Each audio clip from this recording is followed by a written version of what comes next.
Hamlet if he were a new employee at a toxic company. Chapter 1. The Inbox at Midnight. Elsinore Trading Co., midnight. The 23-story building was almost entirely dark. Only the 17th floor, the sales planning department, still glowed a pale blue. From a distance, it looked like a single square of light forgotten in the night sky. Up close, it was proof that human beings were still unable to go home. Which of the two was the truth depended entirely on whether the person looking stood beneath that light or not. To those watching from outside, it was part of a beautiful city skyline. To those inside, it was just a light someone forgot to turn off. The fluorescent lights were only half on, for cost reduction. Last year, the cost management department issued a notice: reduce lighting to the extent that it does not interfere with work. It was a well-crafted sentence. All the responsibility had been packed into the phrase, to the extent that it does not interfere. Whether it interfered was not decided by the people squinting beneath that light, but by someone on another floor, in another room, bright enough to keep both eyes comfortably open. When a bulb went out, no one came to replace it. Requisitioning a single new bulb required 3 seals of approval. One of the 3 was away on a business trip all month. Another had filed the request in the low-priority tray, and the last did not even know the lights on that floor were out. On his floor, every light was on. And so the company's policy, though no one had decided it, was nonetheless perfectly consistent. Do not spend money on things that do not shine. It applied equally to bulbs and to human beings, the one rule in this company that was actually, truly enforced. In that dimness sat Hamlet. First year at the company, the desk nearest the entrance to the sales planning department. Every time the door opened, the presence of someone passed behind his back. It was the least settling spot of all. A new hire's desk is usually decided this way, the least protected place, the place where the wind hits hardest. That was his current location on the map called the organization chart. The edge of a map exists always to be the first part cut away. He was staring at his monitor.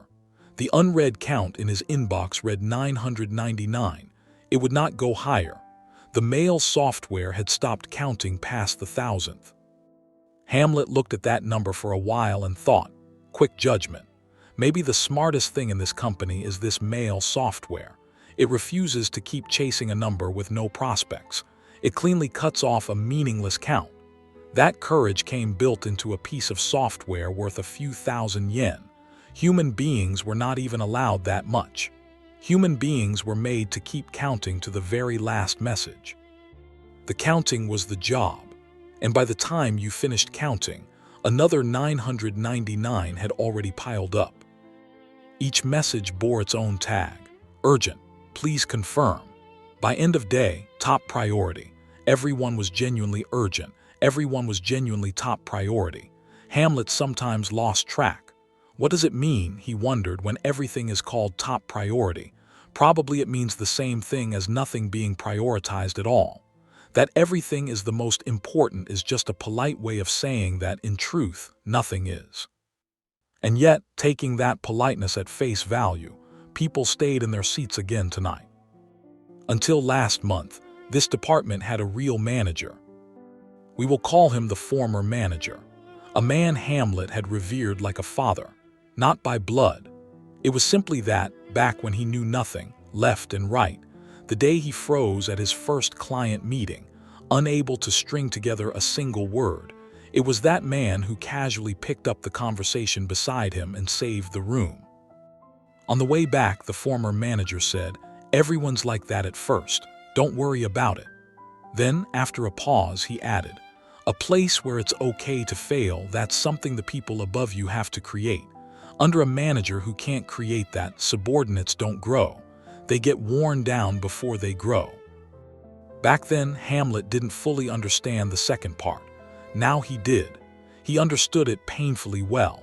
There was no longer anyone in this company who would create a place where it was okay to fail. That man had been the last one. The former manager was precise in his work. When unreasonable demands came down from above, He absorbed them at his own level and pushed back on what could be pushed back. To clients who sent emails at midnight, he replied, "This can wait until morning." He toppled the work before his subordinates toppled. That kind of manager, a species supposedly extinct in this company, had barely survived just one of him. Then one morning, the former manager stopped coming. The company's explanation was short, a single line in a company-wide email. The manager of the sales planning department has resigned for personal reasons. We express our gratitude for his contributions to date. Hamlet read that line over and over. And improperly, he found himself a little impressed. A well-crafted sentence, he thought. To fit, "We express our gratitude for his contributions," and has resigned into a single sentence. This company had completed the entire process, hiring a human being, training him, using him, and then disposing of him once used up in 20-odd words. If someone from cost management saw this sentence, they might have wept at its efficiency. As a record of the end of a human life, it was, in all likelihood, the shortest and most waste-free in the company's history. Personal reasons. A convenient phrase, Hamlet thought. It explained nothing, yet could pass for having explained everything, a magic spell. From the man himself, nothing was heard. No farewell, no send-off party. His personal belongings when Hamlet came in one morning were already boxed up, and by the next morning the boxes themselves were gone, as if no one had ever been there. Only the desk remained, wiped clean, waiting for the next human being. What was strange, though in truth it wasn't strange at all, was that no one asked anything more. In the break room, the smoking area, the pantry, the elevator, not a single person spoke the former manager's name, because everyone knew. They knew what happened next to anyone in this company who asked aloud, "Why did he?" To hold a question was itself logged as a cost. So people, by pretending to hold no questions, protected their own seats for one more day. Silence was not cowardice. Silence in this company was the most refined survival strategy. The person who asks nothing survives longest. Everyone understood this by instinct before being taught. And in the former manager's seat, a new man already sat. Claudius. He and the former manager had joined the company the same year and had competed within it for a long time. In the numbers, in results, he always fell one step short of the former manager. But in something else, in how he ingratiated himself with the upper ranks, in the art of making bad numbers look good, in the footwork of deflecting responsibility onto others, he clearly surpassed him. And what this company evaluated in the very end was always that something else. Not the ability to do good work, but the ability to look like one was doing good work. Not the power to solve problems, but the power to make problems someone else's fault. Claudius was an undisputed master of the latter. He did not wait for the morning to end. 2 weeks after the former manager vanished, he became acting manager. Within a month, he was the manager. The first 2 things he changed upon becoming manager: the position of the floor's potted plants and his own chair. Before grasping a single thing about his subordinates' work, their cases, or their clients, he had replaced his chair, ahead of anyone else, with a fine leather one. On the matter of priorities, he held, in his own way, a consistent philosophy. That night, too, Claudius, passing by Hamlet's desk on his way out, called out in a light tone, "Oh, still here? Admirable. They say hardship is worth buying when you're young, right? Get plenty of it in now." Hardship was always borne by the side being made to buy it. When the side selling it says, "worth buying," no price is written, and prices left unwritten are usually the highest of all. Then, as if remembering, Claudius added, about the former manager, "That man, he was excellent, truly, I admit it. He just didn't fit the times, that's all it was." With that, he put on his coat and went home at 9 p.m. in quite a good mood. To him, leaving at 9 was a considerable amount of overtime. It was also just the right hour to be able to say at tomorrow's morning meeting, "I worked late again yesterday." Alone in the office, Hamlet rolled the words around in his mouth once more, slowly. Didn't fit the times. Was it really that man who didn't fit the times? Protecting his subordinates, stopping the unreasonable at his own level, replying, "This can wait until morning" to midnight emails. Yes, perhaps in this company, that was a fatal anachronism. The correct etiquette for surviving here was the exact opposite. Use your subordinates as shields, pass the unreasonable that comes from above straight down, and reply to midnight emails within 3 minutes to play the part of a person who can always work. Claudius had mastered that etiquette completely. He fit these times without the slightest gap. There was only one problem. The times he matched so admirably had, long ago, gone hopelessly, irredeemably mad. A person perfectly adapted to a mad age this company called competent. And the one person who could not adapt to that madness to the end, it had filed away in a single line. Hamlet swallowed. He swallowed one more thing he wanted to say, down into the depths of his stomach. He felt it clearly, sinking small and hard to the bottom. The thing the senior employees had called, with a hint of pride, becoming an adult. Its true identity was probably this. You keep swallowing what you want to say, and by the amount you swallow, you grow quieter. A person who has grown quiet, the company calls calm, eventually praises as having mellowed, and at last calls his having stopped saying anything at all maturity. Just then, above his head, a fluorescent tube flickered once and went out. Not for cost reduction. This one was simply the end of its life. The bulb, too, seemed to know by now that no one would come to replace it. No one will notice even if I stay lit to the end, so I'll go out whenever I please. It looked like that, a small act of defiance. The only defiance available to a bulb was to go out. Hamlet looked up at the now dark patch above his head and muttered to himself. In this company, the bulbs quit before the people do. That was the only joke he made that night. No one was listening. The people who would listen had all gone home long ago, or else they were no longer at this company, for personal reasons, or for someone's very convenient circumstances. The unread count in his inbox stayed at 999. The number would not rise, but it would not fall either. Chapter 2. The draft that was never sent. Ever since the former manager vanished, his work had been left hanging in the air. To be precise, it was not left hanging in the air.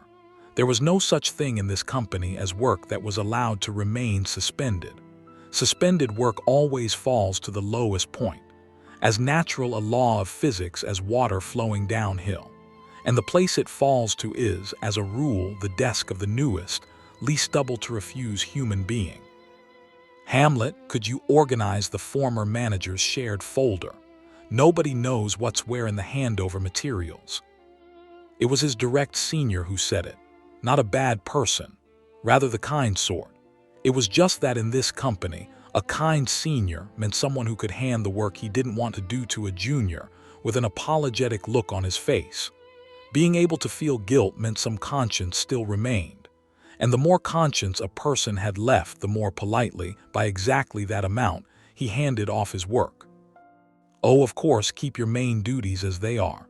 This is for your spare time, your spare time. Spare time. Hamlet quietly turned the words over in his mind.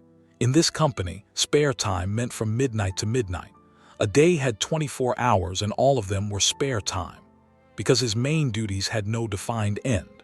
If the time generated in the gaps of work that never ends is called spare time, then it was an infinite resource, endlessly produced. The one vein of ore the company could mine for free from a new hire. And so the work no one wanted to do flowed, quite naturally, to him. In this company, work no one wanted to do had a dedicated name, an opportunity for growth. Work that was grueling, unrewarded, and left your name on record only when it failed. Human resources called this an opportunity for growth. And opportunities for growth were always given far, far ahead of a raise. The raise came afterward, slowly, apologetically, but usually a new opportunity for growth overtook it before it could catch up. That night, too, Hamlet was opening the former manager's shared folder. It was an enormous folder. The man had been meticulous, organized by case, arranged by date with annotations added. A folder made for someone, built with even the handover in mind. The orderly trace of a man's work who had never imagined he himself would be erased. Each time Hamlet touched the carefulness of that organization, something in the depths of his chest grew a little heavier. A man this meticulous had been unable to organize only one thing: what would happen to him? At the very back of the folder, within the layer named 2023 Q4, even deeper inside, there was one file clearly different in character. While every other file maintained the form of a report or a proposal, this one alone was a draft of an email with a careless name attached. Hamlet opened it. The premonition that this was something he must not open had been there clearly before he opened it, and yet he opened it. The thought of not knowing what the man he had revered like a father had left behind at the end was, to him, more unbearable. Those who can remain in ignorance are fortunate, but in this company, the one who broke first was usually the one who had come to know. The draft read as follows. The recipients were the compliance department and the executives above it. The subject line was left blank. Perhaps he had not even had the room to write a subject. There are signs of falsification in the fourth quarter sales data. Figures that should be below target are being reported upward as achieved. The difference from the actual figures is as attached. The one who ordered this operation is Mr. Claudius. The circumstances and the locations of the relevant files are all saved within 2023 Q4 in this folder. I have arranged it so that anyone can trace it. I intend to report this through official channels. I understand it may well be buried. Even so, I cannot take the option of not reporting, should anything happen to me. The draft broke off there. Should anything happen to me, the rest was never written. The send button was never, not even once, pressed. In the drafts folder, it never reached its recipients. It simply waited to be found. By someone. Probably by someone like himself. For a while, Hamlet could not move before the screen. He understood. The man he had revered like a father had not resigned for personal reasons. He had found wrongdoing, tried to set it right, and vanished, leaving a half-written email behind. In this company, Hamlet thought, the will to do what is right is probably what they call personal reasons. Indeed, a most convenient turn of phrase. Whom it was convenient for was written nowhere. But precisely because it was written nowhere, it could be used conveniently for anything. And then he understood one more thing. This was the one that truly chilled his spine.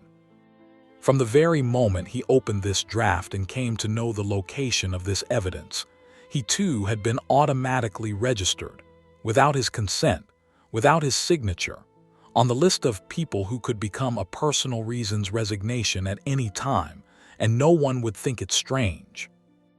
It was written on none of the documents handed to him when he joined, and yet it was a contract that surely existed.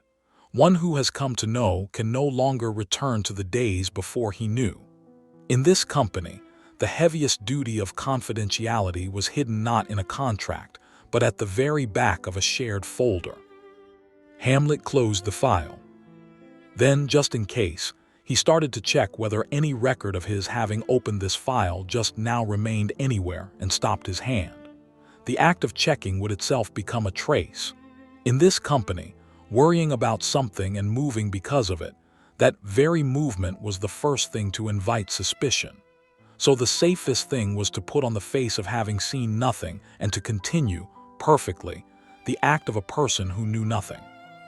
The person who asks nothing survives longest. It was a rule he should have already learned, and yet he could no longer return to being a person who knew nothing. He knew the rule. Whether he could keep it was another matter. Most tragedies begin not with people who do not know the rule, but with people who know the rule and still cannot keep it. He looked at his own face reflected in the dark screen. The desk nearest the entrance, where the wind hit hardest. That wind was no longer just wind. Somewhere in his inbox of 999 unread messages, perhaps a day would come when his own personal reasons resignation would quietly slip in. When he thought that, the number 999 suddenly looked as if it held another meaning. It was not the count of unprocessed work. It also looked like the remaining amount of days he could still be here. Chapter 3. To quit or not to quit. From that day on, Hamlet could no longer sleep. To be exact, he had had almost no time to sleep to begin with, so the expression "could no longer sleep" is, strictly speaking, wrong. He had not lost something he once had. There had been none from the start. It was only that until now, too exhausted to think, he had slept like fainting, whereas now, exhausted as he was, the core of his head stayed strangely clear, and even with his eyes closed, the last line of that draft clung to the backs of his eyelids and would not leave. Should anything happen to me?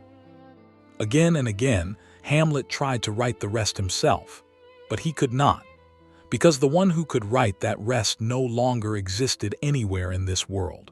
Or perhaps he did exist, but on the far side of those 8 characters, personal reasons from which there was no reaching. One night, he was again alone in the office at midnight. There was no one on the floor but him, the fluorescent lights as ever only half on.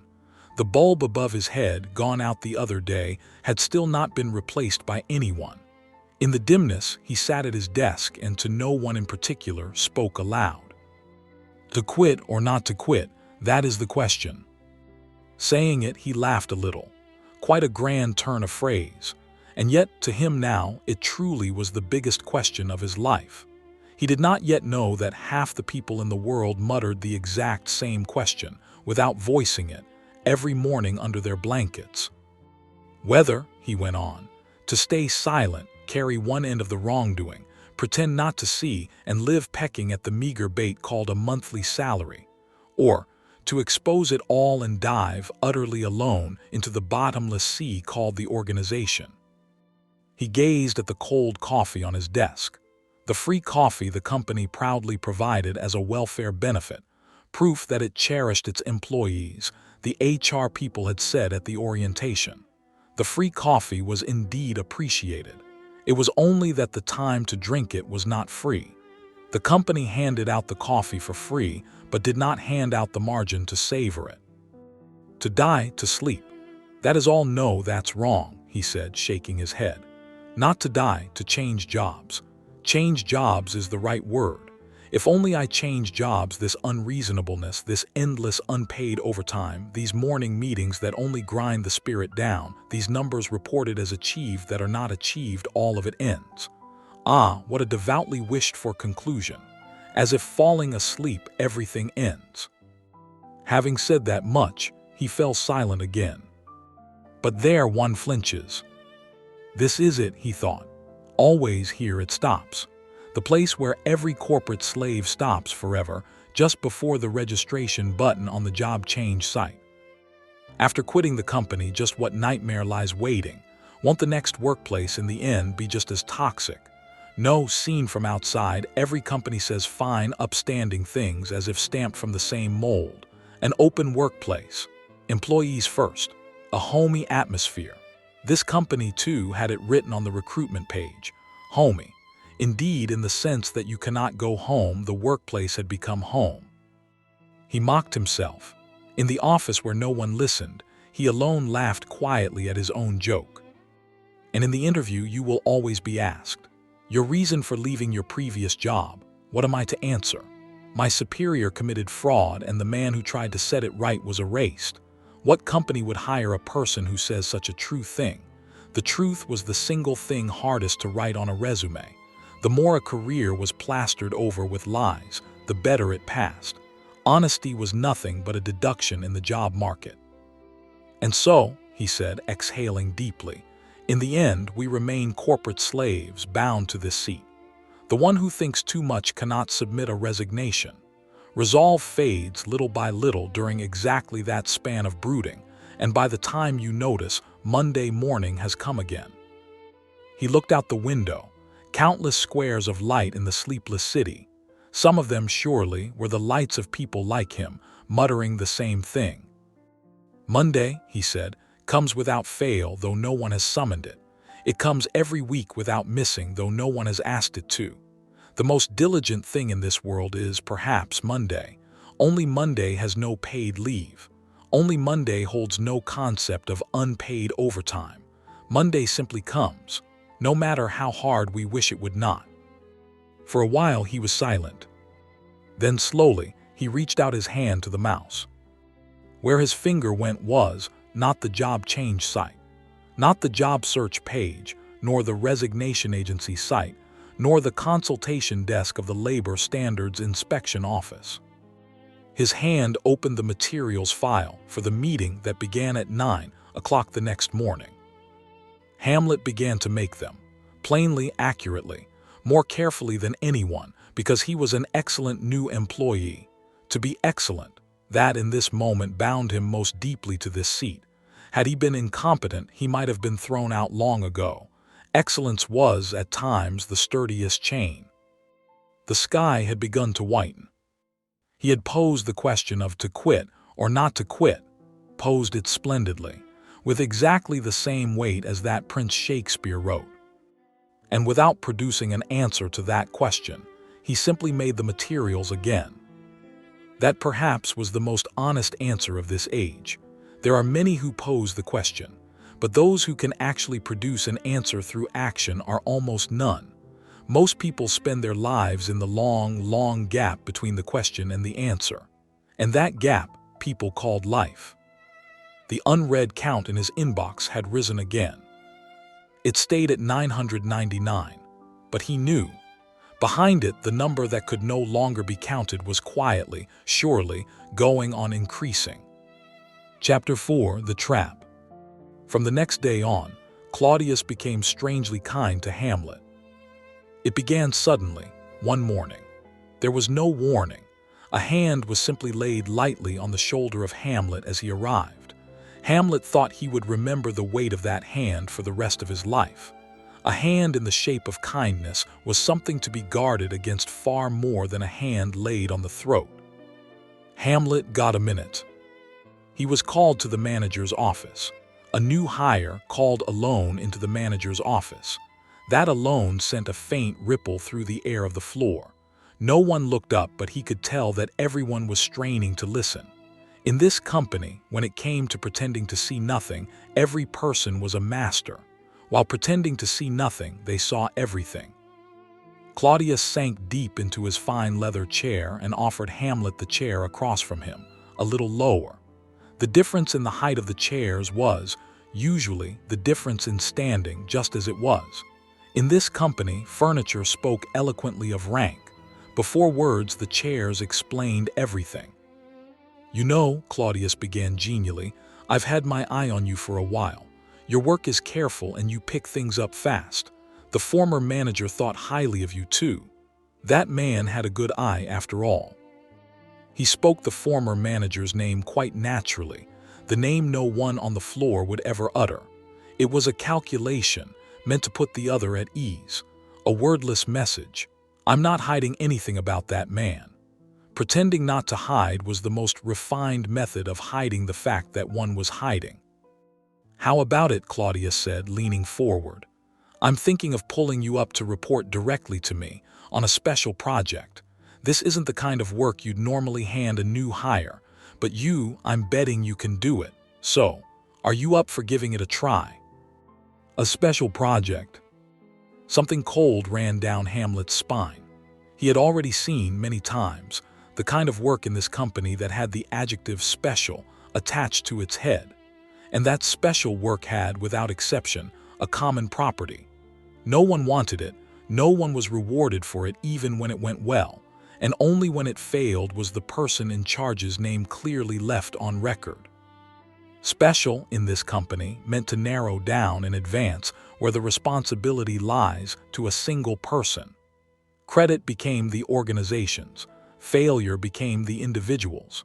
To finish that sorting before any work began, that was the true function of a special project.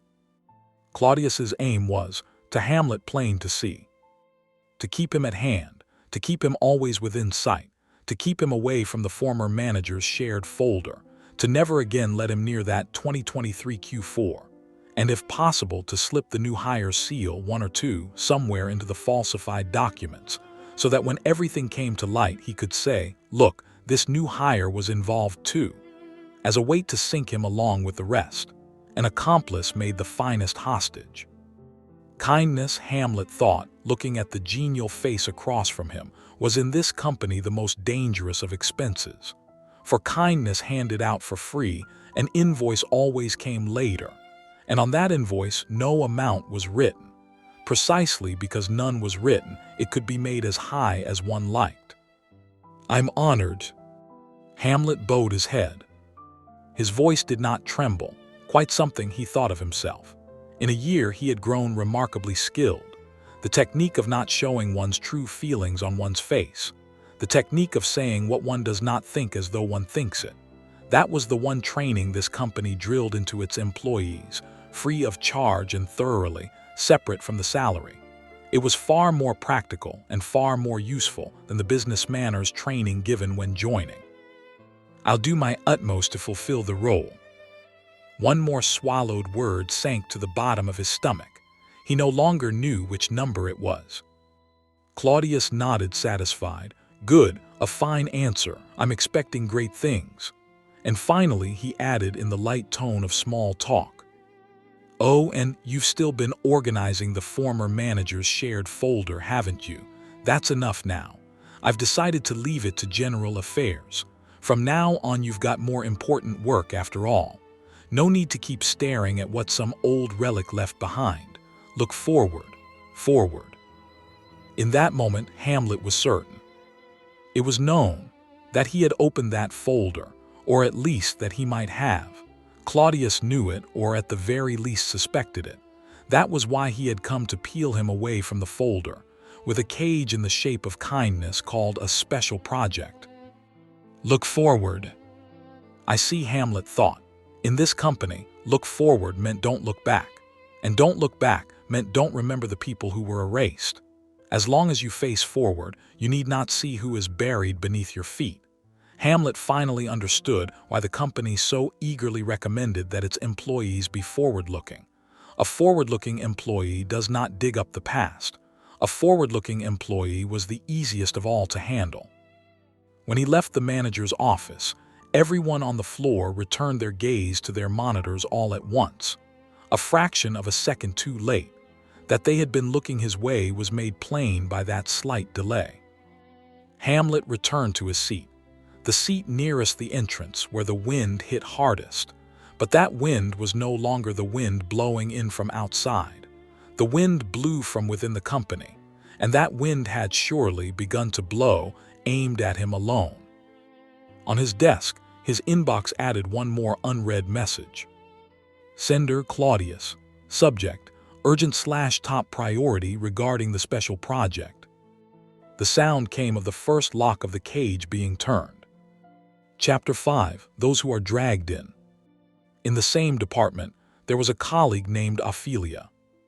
She was 2 years senior to Hamlet. Serious, careful, a person who would never refuse work she was asked to do. In this company, not refusing was a trait that received curious treatment. On the surface, it was praised as a strength. She's really easy to ask. She always takes things on so willingly. But in reality, it was consumed as a weakness. To the place of a person who does not refuse, all the work that others have refused drifts and washes ashore. By the amount that the people of the world capable of refusing have refused, the desk of the person who cannot refuse grows taller. A company, far from correcting that imbalance, ran by cleverly exploiting it. The goodwill of those who cannot refuse was, to the organization, the cheapest and most efficient fuel. Ophelia was a person who laughed often. No matter how much work she carried, she always spoke to Hamlet, the new hire, brightly. Are you okay? Are you eating properly? In this company, the only one who worried about another person's meals was someone like her. Though she herself had no time to eat and no time to sleep, she worried about others. In this place where the total amount of kindness was limited, she was clearly giving too much. What becomes of a person who gives too much? Hamlet was about to see. Things moved just before the deadline for the quarterly report. Claudius needed a seal of confirmation to finalize the falsified figures. If one person pressed all the seals, the responsibility would concentrate on that one person. So he decided to stretch the responsibility thin and wide, to line up the seals of several people on the document. That way, if anything happened later, he could say, "This was not my judgment alone. We all confirmed it together." A seal in an organization was not proof of approval. It was a signature line for mutual blame, prepared in advance, a column of complicity. And in that confirmation column, Ophelia's name was lined up. She was told nothing. "Could I ask you to confirm this? It's just a formality. The contents have already been reviewed up top, so just your seal." Told this, she did not, as always, refuse. Just a formality. The contents reviewed up top, just your seal. That combination of 3 lies was the perfect spell to lure a person who cannot refuse into the most dangerous spot on the document. And so, knowing nothing, her name was carved into the confirmation column of the falsified document. When something happened later, in the very position to be questioned for responsibility first of all, she had been placed without her own knowledge. The organization chart, Hamlet would come to learn afterward, flows from top to bottom like water when there is credit to be had. But when there is responsibility, it is the reverse. It is dammed up from the bottom one by one and stops precisely at the lowest person, the one who refused the least. The chart was designed for that. The higher you go, the thinner the responsibility. The lower you go, the thicker. That gravity had been built into the chart from the very start. Ophelia had an elder brother figure, a senior named Laertes. He was on assignment at an overseas branch and knew nothing of the affairs at headquarters. He was capable, upright, and thought more of his sister than anyone. That was precisely why he would come to know everything only long after everything had ended. This company's transmission of information had one law. Good news raced up to the upper ranks at the speed of light. But bad news advanced as if through a bottomless swamp, slowly, finally reaching the people concerned. And usually only after it was too late. That was no accident. The company's every reporting line had been carefully designed from the start so that bad news would arrive late. By the time the problem became clear, no one could stop it. Only when it could not be stopped were people finally told. That was the way of this place. Hamlet saw everything. What Ophelia's seal had been used for, that she did not yet know where her own name had been carved, and what would happen if that document were read aloud at the final meeting. He should have told her, "Don't press that seal. Your name is being used." But he did not tell her. If he told her, it would become known that he had read that draft. If he told her, he would become the next personal reasons resignation. If he stayed silent, he could survive a little longer. He recalled the rule he had once carved into himself. The person who asks nothing survives longest. And that night, he carved one more new rule into himself.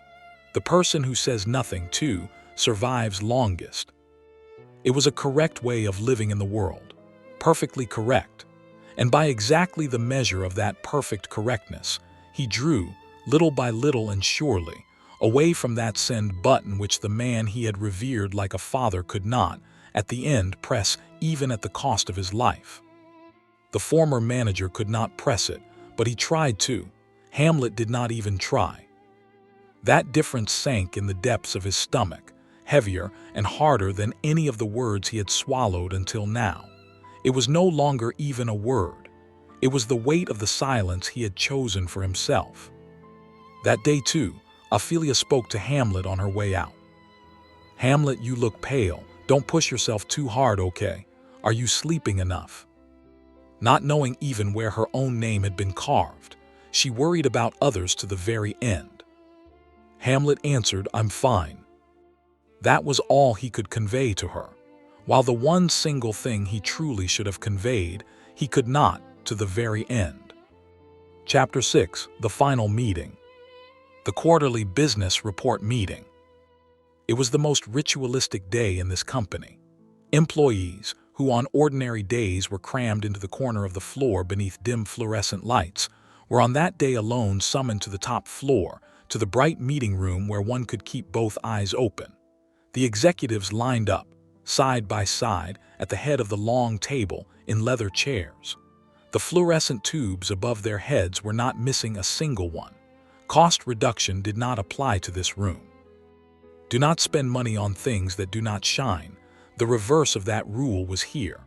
The room that held the people who ought to shine was, at all times, evenly bright.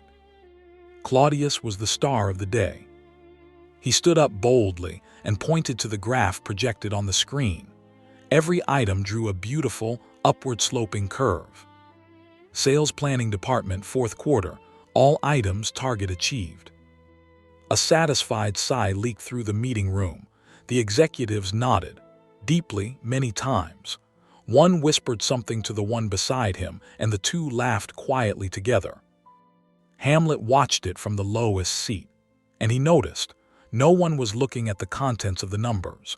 What they were looking at was the two words achieved, and the expression on Claudius's face as he read them out in a confident voice.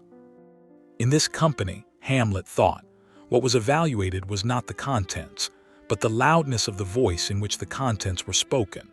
A person who reports the correct numbers timidly was evaluated far lower than a person who reports the wrong numbers boldly.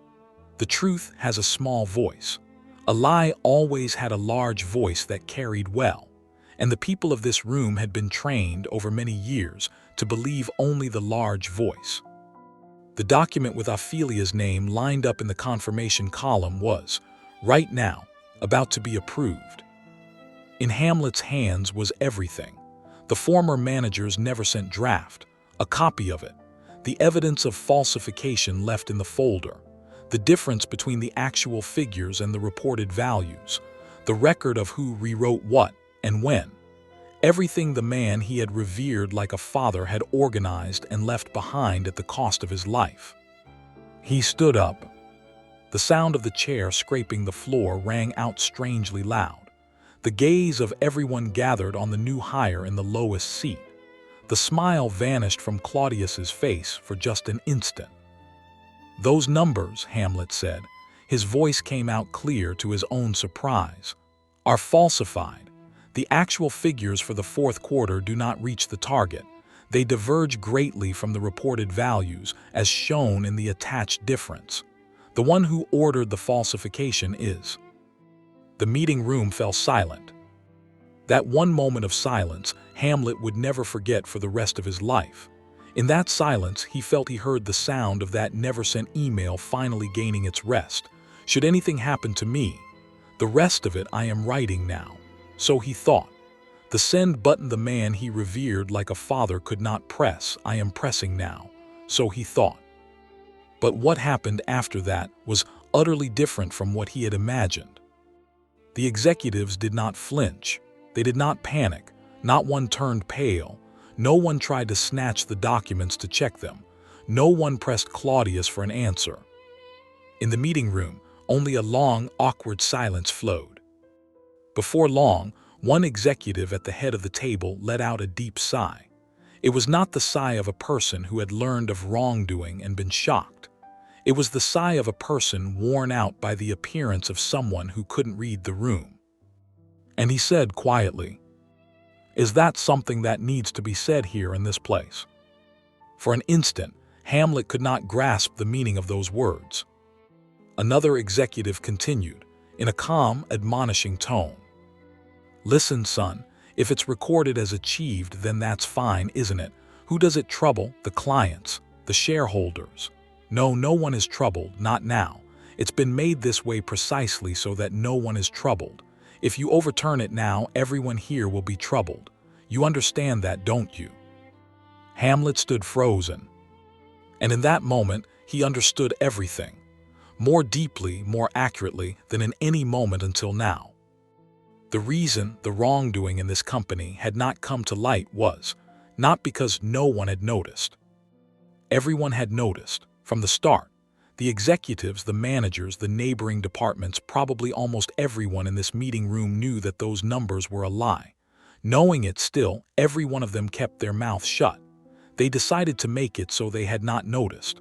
All of them together decided. By not voicing it, that lie functioned as truth. Silence supported those numbers. The silence of every last one of them. What Hamlet had exposed was not a secret. What he had exposed was the vast complicity itself, which had barely held together precisely because everyone had long known it, and no one voiced it. A person who exposes a secret is disliked. That happens often. But a person who, all alone, voices aloud the unspoken complicity that everyone shares, that person was disliked far, far more deeply. The former thrusts the truth at one person who does not know. The latter thrusts at everyone who knows the fact that they are accomplices. People hated far more strongly having exposed what they had known and pretended not to see than what they had not known. Perhaps the former manager had known this, Hamlet thought. Perhaps that was why he could not, to the very end, press the send button. Even had he pressed it, the compliance department it was addressed to and the executives above it were already members of this complicity. An email of accusation arrives in the inbox of an accomplice, and somewhere among the 999 unread messages, it quietly blends in and vanishes. He had understood that. Understanding it, he still tried to write, and before he could finish writing, he was erased. All the evidence in Hamlet's hands was now no more than a bundle of paper. It was not that the evidence had been insufficient. The evidence was perfect. What had been insufficient was someone to see it and be shocked. In this room, there was not a single one, not even one human being who would acknowledge that a thing worth being shocked at was a thing worth being shocked at. The smile returned to Claudius's face. This time, it did not vanish. He said nothing. He had no need to say anything, because the executives had already said all of it for him. He merely looked at Hamlet and tilted his head just slightly, as if to say, "I told you so. I told you to look forward." Hamlet looked at the bundle of paper in his hands. Everything the man he had revered like a father had left behind was there, and all of it held no power whatsoever in this room. Slowly, he sat back down in his chair. There was nothing he could do but sit. The room took from him politely, one by one, every reason to keep standing. The report meeting resumed as if nothing had happened. The agenda moved on to the next department's business report. Someone again reported, achieved, and the executives again nodded, satisfied. Those few minutes in which Hamlet had stood up were not left in the minutes of the meeting. No items of particular discussion. Later in the minutes of that day, which he happened to see, that was what was recorded. 6 words, even shorter than the former manager's personal reasons. The few minutes in which he had mustered the most courage of his life were processed in this company's records as no items of particular discussion. Making something not have happened was far cheaper, far simpler, and far more efficient than erasing it. Chapter 7. The Resignation Agency. The processing that followed was astonishingly fast. This company was endlessly slow when it came to producing something. A single proposal required 3 seals of approval and 3 weeks of silence before it was approved. It could not even reach the end of replacing 1 light bulb. But when it came to disposing of something, it was nimble and waste-free enough to make you think it was a different company. The requisition to create slept forever at the bottom of the tray, but the requisition to erase was always given top priority and decided the same day. What this company was truly good at was not creation, but processing. First, Ophelia broke. A few days after the report meeting, she learned what her own seal had been used for. Someone, out of kindness or out of malice, told her that her name was lined up in the confirmation column of the falsified document. At first, she did not believe it, but they told me it was just a formality, that the contents were reviewed up top, that it was just the seal. She repeated this again and again. Not having refused became a crime. Having taken it on was blamed. Having been easy to ask was exploited. All of her strengths all at once bared their fangs against her. It was not her sin. But the gravity of responsibility in this company was made to stop, precisely at the lowest person, the one who had refused the least. She was held responsible, though she had known nothing, though, on the contrary, the very fact that she had been told nothing was the reason she had been chosen. She broke, and from one day on, she stopped coming to the company. A single line flowed through the company-wide email. Ophelia has resigned for personal reasons. We express our gratitude for her contributions to date. It was, word for word, the same text as the former managers. There must be a template, Hamlet thought. Surely a form where you only swap out the name was saved somewhere in some folder in HR, so that the end of a human being could be finished with copy and paste. In terms of efficiency, it was perfect. That it was perfect was, more than anything, terrifying. Laertes returned to the country right after that. Having learned everything, he flew into a rage. Of course he did. But his anger did not turn toward the one it truly should have. The executives were too far. Claudius was too skilled. The organization was too large. Anger always turns toward the one nearest at hand, the one easiest to reach. He blamed Hamlet. It's because you made that accusation. That's why my sister was dragged in. If you hadn't done anything unnecessary, if you just stayed silent. Hamlet said nothing back. He could not say anything back. Because Laertes' words were half wrong and half right. The wrong half. It was not Hamlet's accusation that had dragged Ophelia in. She had already, long before the accusation, been dragged in by the seal. But the right half, Hamlet had known it and had not told her. In that one single moment when he could have said, "Don't press that seal," he had chosen his own self-protection. The one who truly should have been blamed was the only one not present. Neither the executives nor Claudius, not one of them. What remained were only two wounded human beings. One, a brother who had lost his sister. The other, a new hire who had been just a little too late to raise his voice. Victims blaming one another. That precisely was the conclusion this structure had most desired. As long as those below fight among themselves, those above need not be splashed with a single drop of blood. And Hamlet himself, 3 months later, he too vanished. In his case, it was not even personal reasons. The company-wide notice read like this: as part of business efficiency accompanying organizational restructuring, we will integrate some functions of the sales planning department and, accordingly, carry out a reassignment of personnel. He was not even a proper noun.